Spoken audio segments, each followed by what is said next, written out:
je voulais vous dire que vous êtes quand même absolument fabuleux. Je parle à mes amis de Facebook, aux gens qui me regardent à la télé, qui m'écoutent à la radio, à tous ceux qui regardent le magazine de la santé, qui regardent le coup de cœur des libraires sur LCI, qui écoutent France Info, à livre ouvert. Parce que vous êtes en train de faire changer quand même quelque chose dans ce métier et dans la façon de vendre des livres et de lire des livres. C'est-à-dire qu'il y a quelques années, comme me faisaient le remarquer des personnes, d'ailleurs c'est encore valable, c'est ça qu'ils ne se rendent pas compte dans les maisons d'édition, c'est qu'ils préfèrent avoir des articles dans les Inrecuptibles ou dans Télérama ou dans Le Monde, alors que tout le monde s'en fout et que ça ne fera pas vendre un livre. Et puis ils n'ont pas encore, sont pas rendus compte que c'est des gens comme vous, à la télé, à la radio, des gens normaux, hein, qui vont écouter un mec normal, quoi, comme moi, qui ne suis pas critique littéraire, mais qui simplement vous essaye de vous faire partager des plaisirs que j'ai eus, et puis bon, voilà.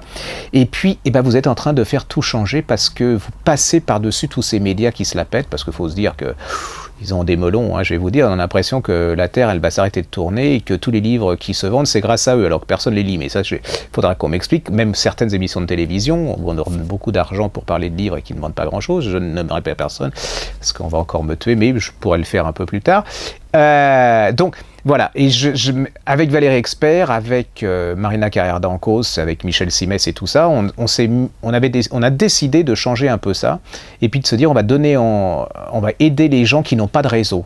Parce que le problème dans ce métier, auprès des journalistes, c'est qu'il faut avoir des réseaux pour qu'on parle de vous. Vous vous rendez compte? C'est-à-dire que si vous habitez à Troyes, si vous habitez à Clermont-Ferrand, que vous êtes prof, que vous gagnez votre vie normalement, ou même que vous êtes un simple écrivain et que vous ne connaissez pas, vous ne fréquentez pas tous ces gens, que vous n'êtes pas forcément faucheton pour dire vous êtes le meilleur, vous êtes là, et tout, vous n'avez aucune chance qu'on parle de votre livre, ou alors c'est vraiment une chance... Là, je veux dire, il faut jouer à la loterie, hein, et encore, vous aurez un petit interstice dans le bas du Figaro Magazine. Et donc, nous, notre rôle, avec tous ces personnes, c'est d'aider ces gens. Et je vous ai demandé d'aider deux livres en particulier. C'était Sandrine Colette, Les Nœuds d'Acier, chez Sueur Froide. Alors, Sueur Froide, je ne sais pas si vous vous rendez compte, vous vous rappelez, c'est une des plus prestigieuses collections de polars qui existait il y a quelques années, qui était tombée en désuétude, et qu'une dame absolument charmante, passionnée et tout par son boulot, comme... C'est souvent les femmes qui sont comme ça, les mecs, c'est un peu plus dur. Hein. Je veux dire, je sais pas ce qu'ils ont, mais il faudrait qu'ils prennent du Viagra ou du Prozac ou je sais pas pour les remuer, parce que c'est un peu lourd. Faut les remuer. Franchement, faut les remuer. Alors que les femmes, elles y vont à mort. Et puis, elle a décidé de relancer cette collection et elle m'a envoyé justement le bouquin de Sandrine Colette, Les Nœuds d'Acier, chez De Noël. Couverture, apparemment ils sont assez contents de la couverture, moi je suis mitigé, c'est pas un problème. Et puis il y a Jean-Philippe Blondel, alors Jean-Philippe Blondel, 6h41 chez Buchet-Chastel, alors lui il peut remercier Valérie Expert parce que elle m'a tanné, mais alors je vous pouvez pas imaginer, vous connaissez pas Valérie Expert, c'est comme, vous savez, c'est comme les trucs là, les puces qui s'accrochent à vous, elle vous lâche pas en disant tu l'as lu, j'ai adoré, tu l'as lu, et au bout de la 3e semaine, rien que pour avoir la paix puis qu'elle se taise, vous le lisez. Et puis c'était génial. C'est-à-dire que Jean-Philippe Blondel, il a une petite... Alors, j'avais fait déjà des chroniques sur Jean-Philippe Blondel parce que j'aime bien ce type, mais je trouve que là, il explose. C'est son meilleur roman pour moi. Donc, vous êtes dans le train. Alors déjà, j'adore parce que vous n'êtes pas à Marrakech ou au Vietnam, vous voyez, dans ces trucs, aux États-Unis, à New York, sur la 5e avenue, en train de vendre du shit. Voilà, pas du tout. Vous êtes dans le Paris 3, dans un TER. Déjà, ça, faut avoir du talent parce que pour arriver à vous passionner dans un TER par Paris 3 ou 3 Paris, déjà 3, je sais pas comment c'est, mais pour moi, ça, c'est pas très fun, mais ça doit être très très fun. Hein. Me dites pas du mal si vous habitez, voilà. Et voilà, il y a une dame qui est là, elle est assise, elle commence elle regarde, elle se dit je vais lire quelque chose, elle est dans le train, elle en a pour 2 heures, elle vient de voir ses parents. Alors il y a des choses terribles sur les parents, parce que c'est un focus ce type, c'est-à-dire qu'il a l'air comme ça, très classique avec sa petite musique, il vous assène des choses, en fait il vous dit vos vérités, certaines que vous voulez pas dire, c'est-à-dire qu'il parle des parents et quelque part, on ne choisit pas ses parents. Et cette femme, elle n'a pas choisi ses parents. Elle y va par culpabilité, mais c'est vraiment chaque fois un pensum. Elle en ressort complètement cassée parce que ces gens sont quand même relativement égoïstes. Enfin, ses enfants veulent plus voir ses grands-parents. Enfin, c'est tout c'est ce qu'on peut beaucoup vivre au quotidien, plus ou moins fort, avec plus ou moins d'intensité. Donc, elle est assise là.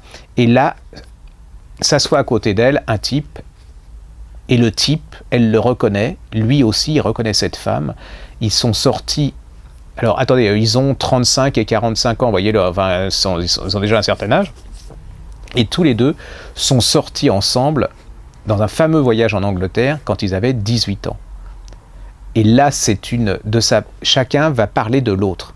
Et c'est un jeu de massacre de sa part de cette femme qui va raconter voilà, la première fois avec ce type, comment était ce type en ado. C'est une vision de l'adolescence du côté féminin et masculin, je vais vous dire, vous en apprenez plus que tous les essais qui sont parus là-dessus. Et ils vont raconter leur vie, c'est génialement fait, vous lâchez plus ce truc. Et le suspense, parce qu'il y a un suspense, vous dites, mais ils vont se parler, ils vont pas se parler. Qu'est-ce qui va se passer? Ils vont sortir ensemble, ils vont se foutre sur la figure, ils vont se traiter de tous les noms, ils vont oublier. Voilà, ça dure 231 pages et là, vous le saurez au bout de la 230. C'est une petite merveille, mais vraiment merveille de chez merveille, chez Sastel, malgré la couverture qui est absolument nulle. Et vous avez, alors c'était un choc ce truc. Les nœuds d'acier déjà, vous verrez plus jamais les vieillards comme vous les avez vus, les vieillards. Vous savez, moi, un vieillard, un personne âgée, déjà maintenant, un vieillard, ça fait bon, personne âgée, c'est sympa, il y en a beaucoup, c'est soit en jogging rose, ils vont avec les petits-enfants, ils partent en voyage, enfin c'est le truc, vous voyez, ça va dans tous les sens, ils se mettent à Word 5, ils ont leur Facebook et tout. Et ben c'est pas du tout ça. Déjà vous verrez plus la sexualité des vieillards de la même façon. C'est l'histoire d'un type, il doit une trentaine d'années. Il sort de prison pour une simple et bonne raison, c'est que c'est le trio infernal, sa femme, son frère et lui. Son frère le trompe avec sa femme, donc il fout une raclée à son frère, manque de peau, le frère tombe. Et il devient un légume, c'est-à-dire qu'il est hémiplégique, il ne peut plus parler pour ça. Il prend un certain nombre d'années de prison, il sort de la prison, il en veut énormément à son frère. Il y a une scène absolument terrible où son frère est dans le lit, où il ne peut plus rien faire dans sa clinique. Et voilà, il lui dit ces 4 vérités, c'est tragique. Enfin, je vais vous dire, c'est déjà, vous dites là, vous en prenez plein la tête. Et puis, il décide de tout laisser, puis voilà, d'aller à la campagne, il s'enfuit, je vous dis pas pourquoi, et il va se retrouver, genre dans les Vosges, dans une maison d'hôte avec une vieille dame charmante et tout, et donc là, elle lui fait à manger, elle lui repasse même ses pantalons, et puis il a décidé de s'aérer, elle lui dit, mais allez dans la forêt et tout, il y a des trucs, donc il commence à faire des randonnées, et tout. Puis un jour, elle lui dit, allez dans ce chemin-là, vous allez voir, il y a un panorama, et c'est vrai qu'il y a un panorama à faire, puis là, il découvre une vieille maison, une ruine pour ainsi dire, où il y a un vieux monsieur. Et ce vieux monsieur, apparemment, il a du mal à porter quelque chose. Donc, qu'est-ce que vous faites? Quoique maintenant, c'est de plus en plus rare, connaissant certains. Mais lui, il va aider le monsieur à porter la chose. Et là, il se prend un énorme coup sur la tête. Et il se retrouve dans cette maison, dans une cave apparemment, menotté, attaché avec des chaînes. Et à côté, un type aussi menotté, attaché. Et là va commencer une chose absolument à couper le souffle. C'est-à-dire que ils ne sont pas un vieillard, ils sont 2 vieillards. Et ces 2 vieillards utilisent cet homme depuis 8 ans et lui à nouveau comme des esclaves. Ils les appellent les chiens, c'est-à-dire que voilà, ils font... Le type, je ne vous dis pas, il est dans un état... Il y a des scènes, voilà, c'est le vieillard. Je vous dis, vous voyez 2 vieillards sur un trottoir, vous changez de trottoir. Hein. Je veux dire, moi, j'aiderais plus jamais quelqu'un, enfin dans la campagne, je regarderai derrière à côté.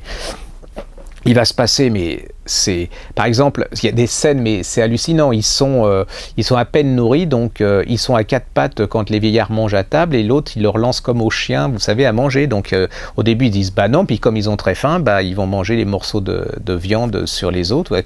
Voilà. Et alors il y a un suspense, une ambiance. Vous allez dire, ils vont s'échapper, ils vont se réveiller. Déjà là, le polar, il est top de chez top. Et là, il va arriver une fin. Et c'est ce que j'ai dit dans ma chronique télé, même un Yorkshire, vous ne le regarderez comme les vieillards, vous ne le regarderez plus de la même façon. C'est-à-dire, vous voyez un Yorkshire, vous changez de trottoir aussi. Je ne vous dis pas ce que va faire ce chien, mais il va se passer une chose avec ce chien, et ça sera une fin. Voilà. C'est un bouquin un polar, j'en ai lu, je veux dire. Je voudrais pas être le mari de la blondinette, parce qu'il paraît qu'il y a les blondinettes toutes chétives, l'écrivain. Moi, je dormirais pas avec, parce que quand il se passe des choses comme ça dans une tête, c'est... Alors, en plus, je vous ai pas dit, mais au niveau de la sexualité des vieillards, là, vous allez en apprendre. C'est... Parce que la petite dame qui était très gentille, apparemment, en fait, c'est la plus pervers des pervers parce que c'est la sœur des deux vieillards et elle les a envoyés là-bas. Elle l'a envoyé là-bas, pour ainsi dire, exprès. Les enfants, ça, c'est... Voilà, alors, si vous êtes sensible, vous faites attention, hein, parce que la scène du chien, même moi, j'étais pas prévenu, et voilà. Et là, je voulais vous dire ça, alors, je voulais, justement, cette chronique-là, c'est que ces choses-là, elles n'existaient pas avant qu'on en parle sur les médias, et que je vous ai demandé de nous aider à les faire sortir de l'anonymat, et là, c'est génial, vous êtes génial, celui-là, il est premier, alors je ne devrais pas le dire parce que bon, ce sont des ennemis personnels, mais il est premier dans les meilleures ventes de polar à la Fnac. Et celui-là, puis alors sur Amazon aussi, et celui-là, il est monté, il n'a jamais autant vendu, il est dans les 10e, même avant chez Amazon. Donc c'est pour vous dire, c'est que vous nous avez suivis, que ça continue, que la fille d'Amazon, je pense, va réussir à faire comprendre à ses chefs qu'il faut mieux avoir 2 minutes à la télé de gens qui lisent que 4 pages dans les Aerocultives et Télérama qui ne servent à rien et que personne ne lit, à part l'establishment parisien. Et donc, continuez comme ça, parce que là, vous êtes en train de faire exploser tout leur système de référence. Et allez chez votre libraire, écoutez-les, et là, je crois que... Voilà.